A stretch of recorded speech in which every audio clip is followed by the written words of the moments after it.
Donc je me présente rapidement, je suis ce qu'on appelle un architecte SEO dans le groupe M6, donc je suis un SEO technique, on va dire. J'ai eu un background au départ de développeur et puis j'ai migré vers le SEO, ça fait aujourd'hui 10 ans que je travaille dedans. Et aujourd'hui, comme vous pouvez le voir chez M6 Web, on a beaucoup de marques, je suis certain qu'il y a certaines marques que vous devez consommer chez nous en tout cas. Et donc je vais vous parler d'un retour d'expérience chez nous d'AMP. D'abord, contexte mobile. Ce qu'il faut savoir, le contexte mobile, donc l'usage, en tout cas en France, une recherche mobile aujourd'hui, elle met à peu près 10 secondes en moyenne pour arriver chez un utilisateur. C'est relativement lent, surtout quand on sait en fait qu'un internaute, il n'est pas très patient et au bout de 3 secondes, il va faire un back et va revenir dans la page de résultats de Google. Ça, c'est un constat qui est fort. Ce sont en tout cas des chiffres de Google qui sont présentés ici. Et quand on voit les chiffres qu'a présenté Olivier juste avant sur l'utilisation du mobile, le mobile est effectivement un levier très très important et c'est aujourd'hui avec l'index First Mobile le levier à regarder. Donc il faut d'abord penser mobile quand on pense à un site internet aujourd'hui. À tel point que sur beaucoup de sites d'e-commerce, la web perf est très importante, puisque justement c'est encore plus important sur le mobile. Et globalement, chaque seconde de perdu, vous pouvez peut-être presque enlever à chaque fois 10 ou 12% de conversion sur votre page. Donc si vous êtes un site e-commerce, si vous faites du lead, si vous faites ce genre de choses, la web perf est malgré tout très très importante. Tout le monde a eu l'effet du scrubber, des erreurs sur mobile, des problématiques ainsi. Donc voilà, il faut vraiment faire attention aujourd'hui. Face à cela, c'est vrai que la tendance, depuis 2 ans, Google a poussé l'usage mobile. C'est important de faire un site en responsive design. Donc beaucoup de personnes sont parties sur ce levier. Le responsive design, on fait un code source. Et effectivement, on espère que le rendu va s'adapter aussi bien sur un desktop que sur un mobile.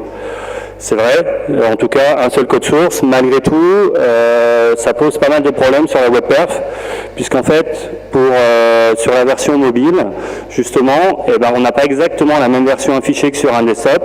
Donc on va peut-être télécharger plein d'images, on va retélécharger plein de scripts JavaScript, et tout ça, pour en plus ne pas être affiché, et tout s'accumuler, ça va générer du temps de chargement.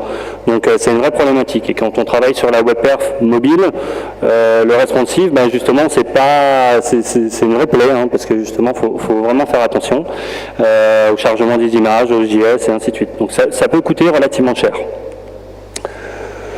Aujourd'hui, c'est vrai qu'il faut penser vraiment mobile. À chaque fois que vous perdez des secondes dans le temps de chargement de la page, à chaque fois vous allez perdre potentiellement des clients.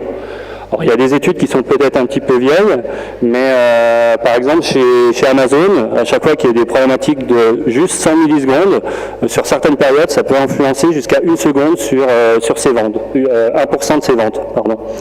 Chez Mozilla Firefox, l'optimisation de leur page de téléchargement, en améliorant leur page de 2,2 secondes, ils ont augmenté la conversion de page d'à peu près 15%, ça leur a généré 60 millions de téléchargements en plus.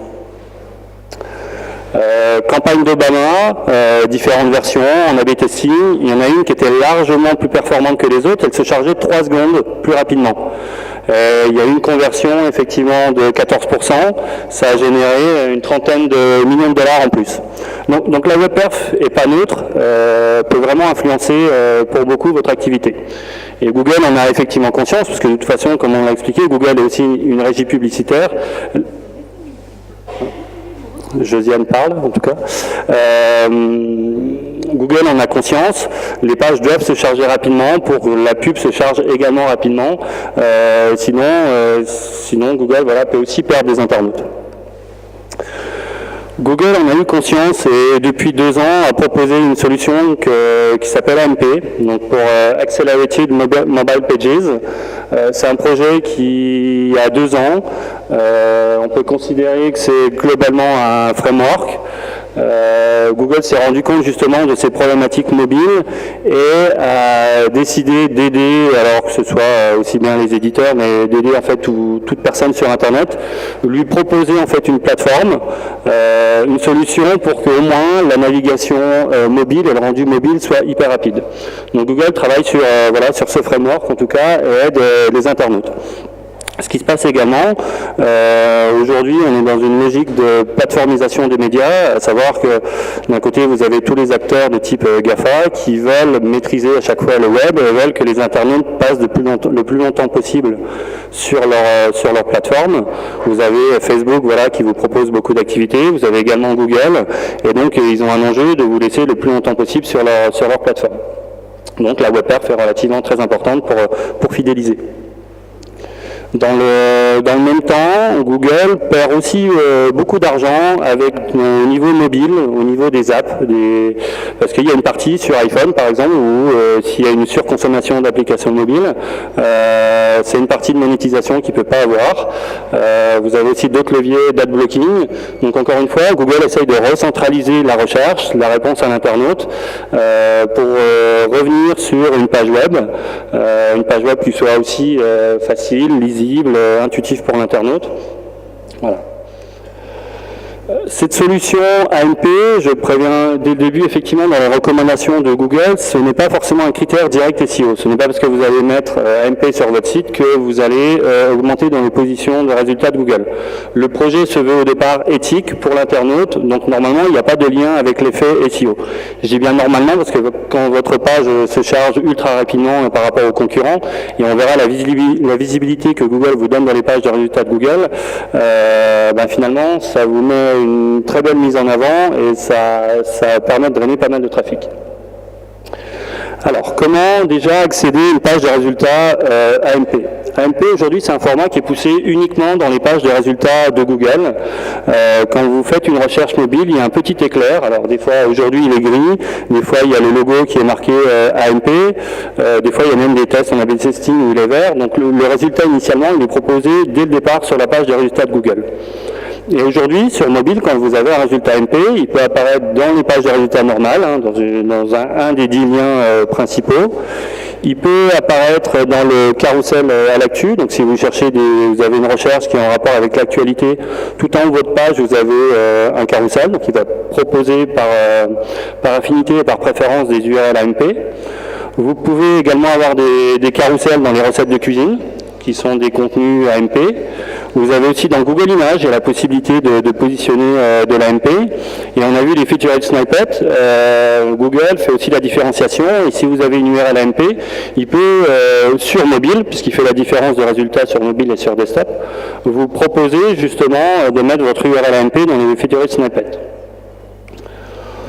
Voilà, quelques petits exemples dont je vous ai parlé. Voilà, moi aujourd'hui, sur le retour d'expérience, je vais vous parler donc de deux sites que nous avons chez nous, qui sont radin.com et cuisinaz.com, où on utilise justement AMP depuis 1 an et demi, depuis quasiment sa sortie. À l'origine, c'est vrai qu'il y avait très peu de visibilité, peu de gens ont parié dessus. Aujourd'hui, le framework évolue tellement vite et Google le met tellement en avant qu'il y a des vraies questions à se poser. Et voilà, je veux partager avec vous mon expérience là-dessus. Donc on a, comme je vous ai expliqué, aussi bien sur Google Images, aussi bien des carousels dans les recettes, avec une visibilité, même si vous n'êtes pas premier en SEO sur la recherche, je ne sais pas, sur la recherche fondant au chocolat, si votre concurrent n'adopte justement pas ces carousels AMP, en étant deuxième, vous allez occuper une place très importante dans les résultats de Google si vous avez un carrousel comme on le voit sur le centre. Voilà l'exemple de Google Actu. Donc la petite animation en fait permet de montrer comment ça se passe sur Google Actu. C'est-à-dire que quand vous rentrez sur une actualité, vous rentrez dans ce qu'on appelle le viewer d'AMP, et en fait en sliçant de gauche à droite, on va pouvoir slicer comme si on était dans le carrousel. Donc si vous avez une actualité qui est relayée sur un média, sur une dizaine de médias, vous pouvez simplement en un petit geste voir comment est traitée cette information sur un site A ou sur un site B. Google peut proposer dans cette widget jusqu'à 10 contenus médias et donc normalement initialement pour apparaître dans ce genre de mise en avant il faut être Google Actu. Il y a une particularité qui est faite d'AMP, si pour la recherche qui est en rapport avec l'actualité vous n'êtes pas forcément dans Google Actu et que vous avez quand même un contenu, Google peut vous promouvoir à cet emplacement s'il n'y a pas 12 médias qui répondent à la question. Donc il y a possibilité de rentrer dans cette widget si vous êtes malgré tout pas dans Google Actualité. Donc c'est une mise en avant relativement importante. Donc parlons un petit peu plus effectivement technique du point de vue d'AMP. Alors ce qu'il faut savoir, c'est que c'est une plateforme complètement gratuite. C'est l'usage de la plateforme Google qui se base aujourd'hui sur trois piliers. Un pilier AMP HTML, AMP JS et AMP Cache. AMP HTML en fait c'est juste une version d'HTML5 que Google en fait a retravaillé en limitant pas mal d'accès et en remplaçant certaines balises, mais sur le principe c'est un simple code HTML. Google, une grosse évolution, c'est AMP.js, à savoir qu'en fait, c'est une des contraintes malgré tout de la plateforme. Vous ne pouvez pas mettre tous les JS que vous le souhaitez. Google, en fait, contraint la plateforme avec ses JavaScript à lui, et donc permet de gérer l'ordonnancement, permet de gérer toutes les animations sur le site. Donc, il vous propose une plateforme. Vous adhérez ou vous adhérez pas, mais en tout cas, la plateforme est rapide. Mais contrainte, vous pouvez justement pas mettre tous les JavaScript qui vous intéressent. Et quand vous avez développé avec ce code HTML et les JS qui sont proposés par Google, Google vous propose justement d'être en cache sur ces pages de résultats, et si vous validez effectivement tous ces critères, Google va vous proposer dans les pages de résultats de Google et votre page va s'afficher instantanément. À savoir qu'aujourd'hui une page AMP dans les résultats de Google, elle s'affiche à peu près entre 0,5 et 1 seconde, versus les 10 secondes qu'on a vu au début sur la recherche mobile. Ça fait un gain énorme, et en plus voilà, les internautes vous remercieront, et faites l'expérience si vous êtes des fois en mobilité dans le train ou ce genre de choses, recherchez le petit éclair gris, vous verrez que le résultat apparaît très très rapidement. Voilà. Il y a une particularité malgré tout, et une contrainte encore une fois de la plateforme, c'est qu'il faut décliner sa version. Aujourd'hui vous avez votre code ou votre site internet qui a déjà dans un monde idéal une version responsive, donc une seule URL et on va gérer le contenu.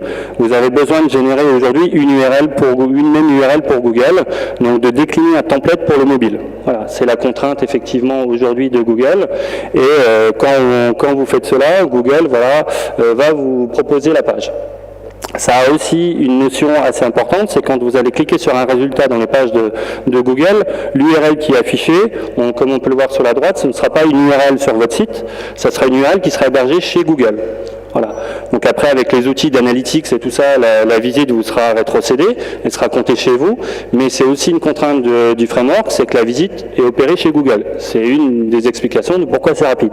Si certains sont hébergés chez OVH, il y a 15 jours, il y a eu une grosse panne, tous les sites qui étaient AMP, par exemple, même s'ils étaient chez OVH, comme ils sont dans le cache Google, ont continué de répondre. Donc voilà, c'est Google qui assure aussi la disponibilité de la plateforme. Pour justement être certain et contraindre effectivement encore une fois les développements, Google a des limitations. Et parce qu'il a des limitations, il a mis un validateur en ligne. Donc il suffit de soumettre son URL au validateur de Google. Vous cherchez AMP validateur, ou alors il y a différents plugins browser, c'est assez bien fait. Et Google va vous dire si justement votre page est valide, elle est compliant pour AMP ou pas. Et si elle n'est pas, vous êtes obligé de la corriger pour pouvoir être dans le cache, pour pouvoir avoir le petit logo AMP sur les résultats mobiles. Il y a une étude SEMrush qui est sortie il y a à peu près un mois sur le sujet, qui parle des différents cas d'erreur du point de vue AMP. Très souvent, c'est des choses relativement simples, c'est des balises, c'est des petites balises qu'on n'a pas le droit d'utiliser.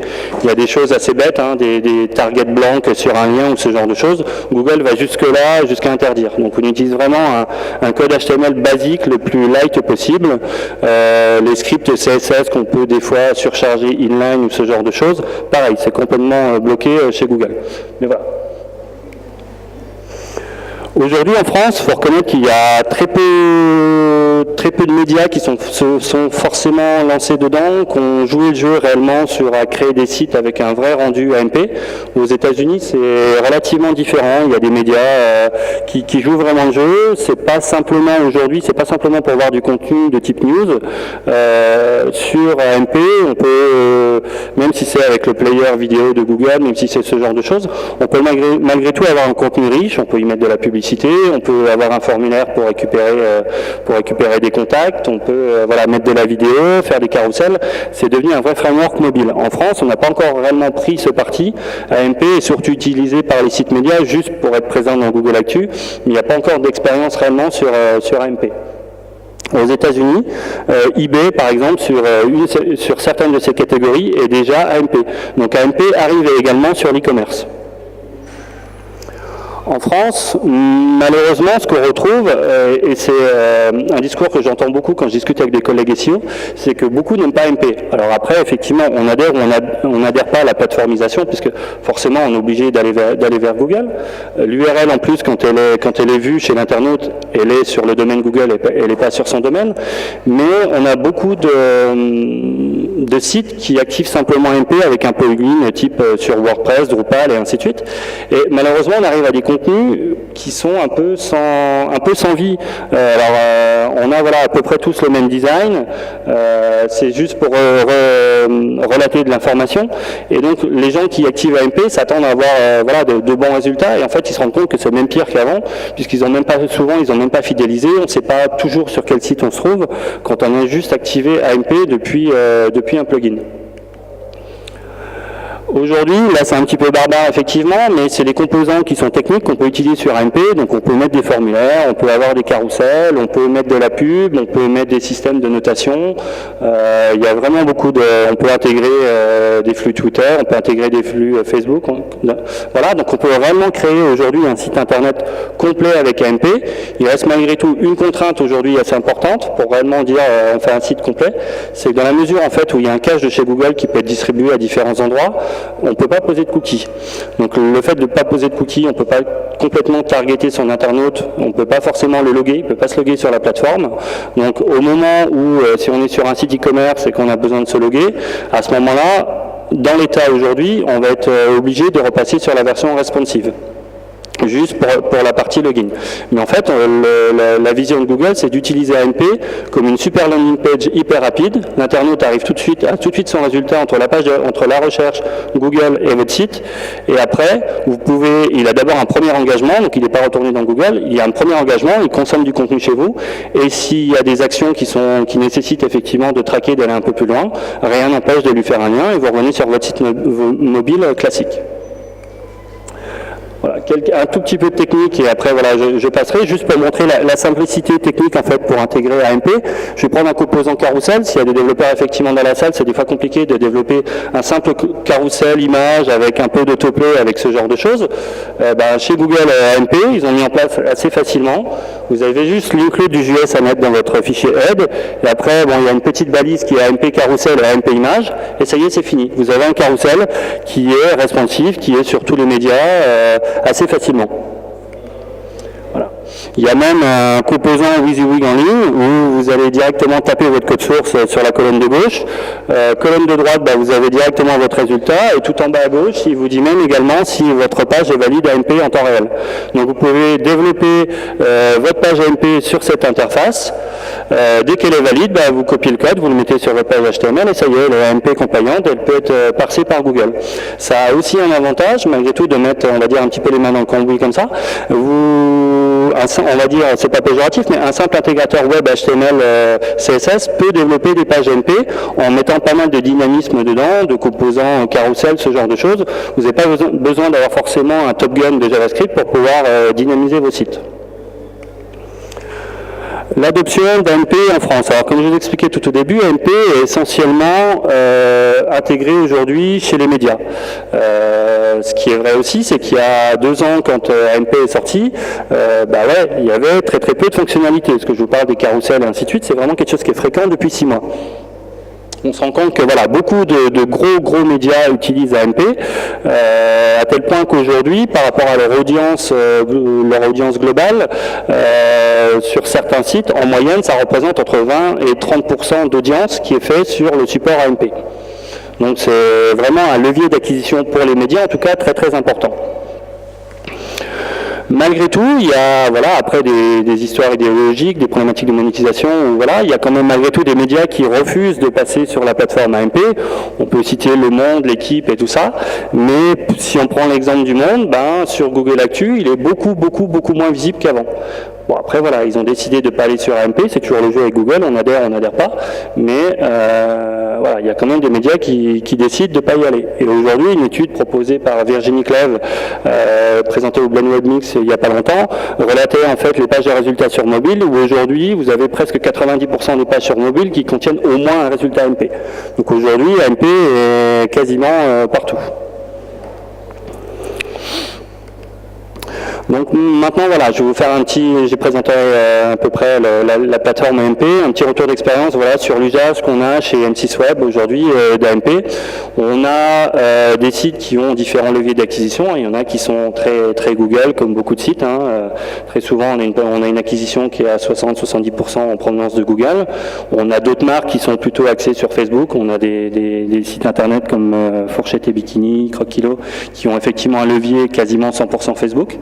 Voilà, donc après ça dépend, c'est assez hétérogène, ça dépend de la thématique, mais il y en a qui sont de plus en plus, on voit une accélération du mobile.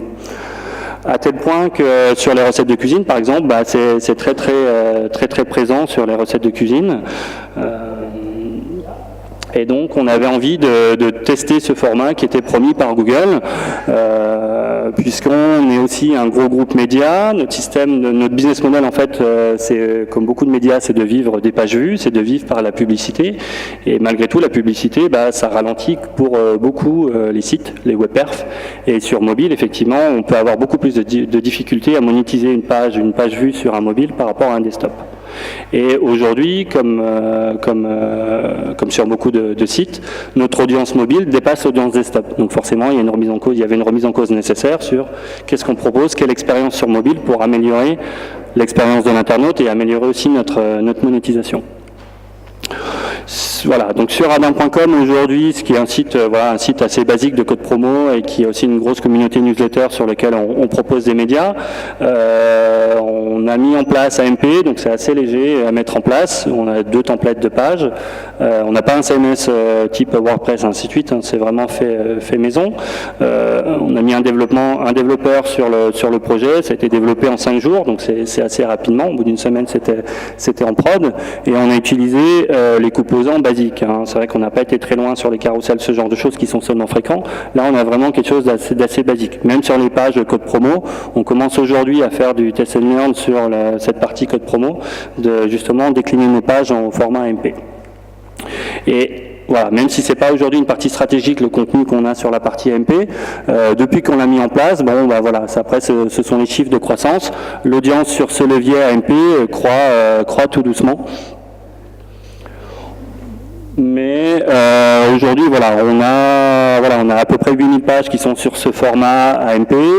On se rend compte, malgré tout, ça nous permet, avec les différentes visibilités sur Internet, de générer plus de visiteurs uniques. Donc on a une augmentation des visiteurs uniques, ce qui peut être une bonne chose. Mais malgré tout, en termes de visites par session, on se rend compte en fait que sur un format AMP, les gens consomment moins de pages. Ne consomme moins de pages en interne. Donc on génère globalement plus de pages vues, mais un internaute lambda, on génère lui sur le site beaucoup moins. Donc voilà, c'est quelque chose c'est le constat qu'on regarde aujourd'hui, et ça c'est aussi vrai sur à peu près tous les médias, où à chaque fois il y a une audience de l'acquisition, mais il y a un engagement, une fidélisation qui est beaucoup plus faible. Sur quelque chose, un levier qui pour le coup est aujourd'hui très massivement mobile, la recherche des recettes de cuisine, donc sur le site Cuisine AZ, où là on a la chance d'avoir ce carrousel dans les pages de résultats de Google, qui nous offre une visibilité assez importante. Donc on a été les premiers à le mettre en place au mois de septembre-octobre l'an dernier.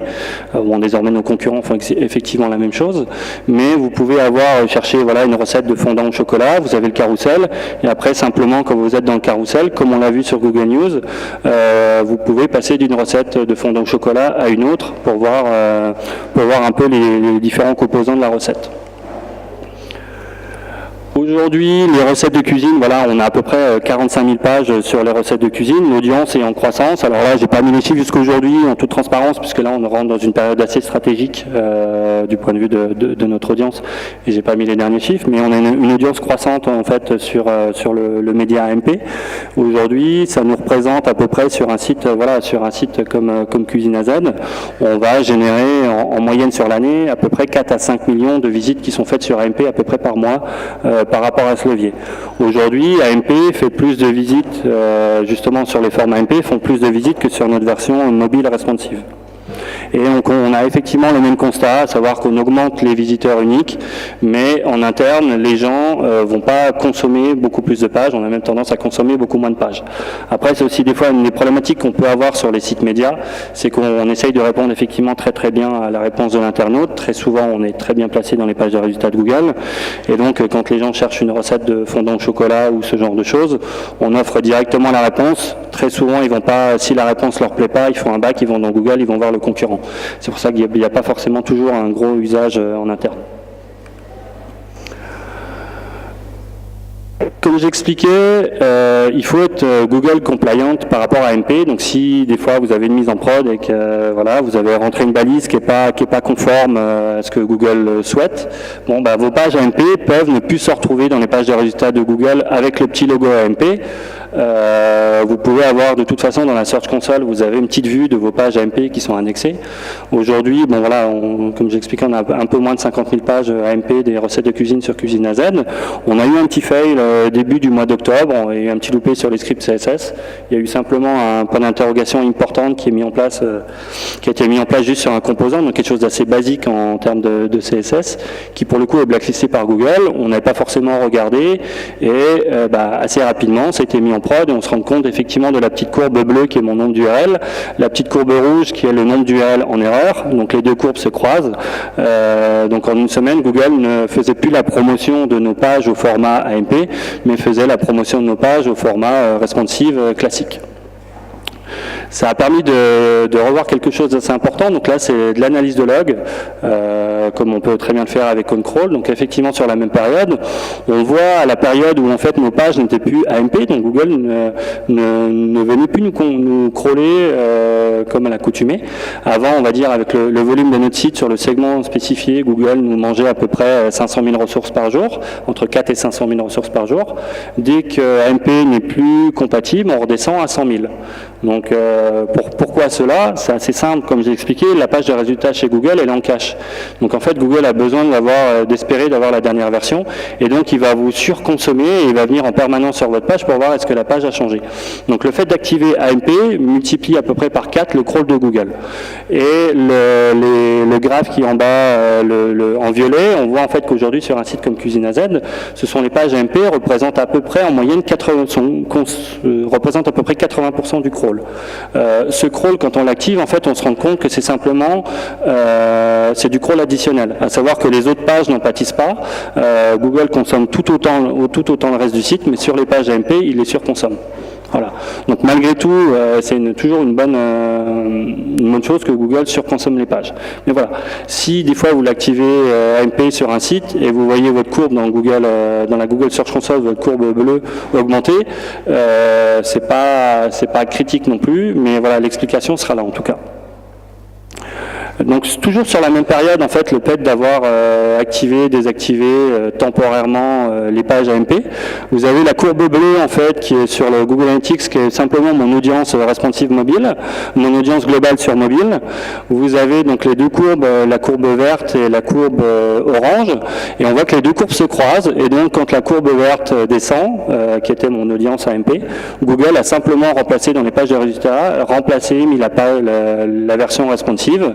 Donc même s'il y a eu une erreur, même si Google n'a décidé de ne plus pousser la page AMP, en termes d'audience, ça ne s'est pas revu tellement, puisque Google a compensé. Il a simplement remplacé l'URL AMP, il a simplement proposé à la place la version responsive. Donc voilà, ce n'est pas non plus critique en soi, si pour un instant T, vous perdez vos pages AMP. Malgré tout, pour suivre votre positionnement AMP, pour suivre vos performances AMP, il y a une notion malgré tout qui est très importante à mettre en place selon moi, c'est de décliner vos URL, parce que comme j'ai expliqué, il y a besoin d'avoir une URL différenciée. C'est surtout d'avoir, dans l'idéal, un répertoire dédié, un répertoire que vous pouvez simplement appeler AMP. Par cet intermédiaire, en fait, ça vous permettra d'avoir un segment dédié dans Google Analytics, donc vraiment d'identifier cette audience, parce que vous n'avez pas une source de trafic qui s'appellera AMP, ça rentrera dans le trafic SEO classique. classique. Donc au moins vous pourrez filtrer et faire une vue dédiée sur AMP. Dans la Search Console, ce sera également pareil. Si vous utilisez la Search Console de Google, voilà, pour voir les mots-clés, l'impression, tout ça, vous pourrez avoir vos performances uniquement sur les URL AMP.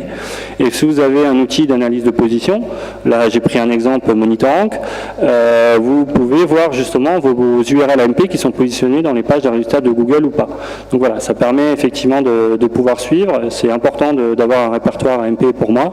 Je sais qu'il y a certaines personnes qui vont juste travailler sur un paramètre, mettre un point d'interrogation AMP. Là, c'est effectivement dommage parce que si vous faites ça, vous perdez tout le tracking dans une notion de solution analytique ou ce genre de choses. Donc au global, sur des sites comme nous, sur des sites médias grands groupes, il y a quand même beaucoup plus de plus-value à utiliser AMP. On a quand même des mises en avant qui sont assez importantes dans les pages de résultats de Google. Si votre site n'est pas au départ dans Google Actualité, vous pouvez espérer de temps en temps remonter dans le carrousel Google Actualité. Vous améliorez de beaucoup la web perf avec un faible développement technique. Donc c'est vrai que c'est pas neutre de ce côté-là. Par contre, sur un site média comme nous, on a des problèmes de monétisation. On a mis en place en fait des logiques pour essayer à un instant T de faire de l'A/B testing sur des régies publicitaires et proposer à un instant T la régie publicitaire qui rapporte le plus d'argent, histoire de mettre, de mettre le plus de pubs possible pour essayer de gagner de l'argent. On peut aussi utiliser sur AMP des formats qui sont très intrusifs, qui ne sont pas forcément très user-friendly, mais qui rapportent de l'argent. Voilà, tout cela est contraint sur la plateforme AMP. Et quand on compare effectivement la monétisation d'une page mobile responsive à une page mobile AMP, effectivement, on a une baisse de monétisation sur les pages AMP. Donc ce qui n'est pas neutre, on essaye effectivement de le compenser par de la page vue. Malgré tout, voilà, je vous ai présenté mon retour d'expérience. Il y a beaucoup de choses qui arrivent sur AMP et aujourd'hui, il y a un vrai levier parce qu'aujourd'hui, Google accompagne les marques. Je ne l'avais pas précisé, mais quand on a sorti AMP au départ sur Cuisine AZ, Google est venu en disant « Ah, c'est bien, vous utilisez AMP, on aimerait bien mettre un carrousel et tout ça. » Donc, on a été accompagné avec eux pour faire développer un petit peu l'API et voir comment on pourrait afficher un carrousel Google Actualité.